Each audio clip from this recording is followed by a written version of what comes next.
গায়ে যে ব্যথা, এই ব্যথার জন্য আমরা প্যারাসিটামল খেয়ে থাকি।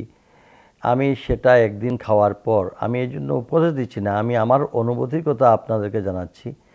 আমি নিম পাতা দিয়ে, গরম পানি নিম পাতা দিয়ে আমি প্রতিদিন 2-3 বার গোসল করেছি। তার ফলশ্রুতিতে আমার গায়ের ব্যথা বা অন্যান্য জিনিস দ্রুত আরোগ্য লাভ করে।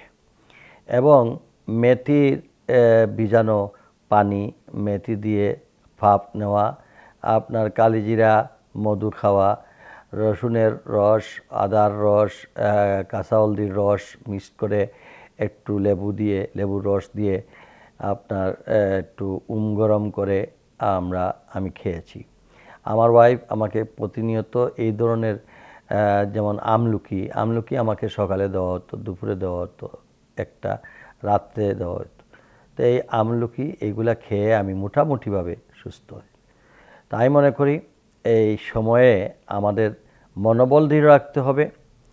পাশাপাশি আমাদেরকে মুখে কোনো ধরনের স্বাদ নাই যদিও, কিন্তু আমাদেরকে এই খাওয়া দাওয়া, প্রচুর মাত্রায় খাওয়া দাওয়া করতে হবে। এবং এর পরবর্তী স্টেপটা আরও কঠিন।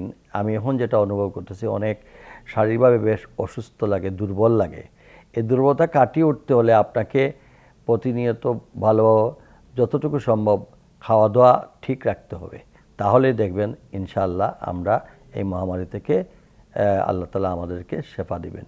আর সূরা ফাতিহা পড়ে নিজেই পড়ে বিসমিল্লাহ করে পানিতে ফু দিয়ে খান, দেখবেন আল্লাহর তরফ থেকে সাহায্য আসবে। সবচেয়ে বড় জিনিস হলো মনোবল দৃঢ় রাখা। একটি চ্যানেল সিলেট প্রযোজনা।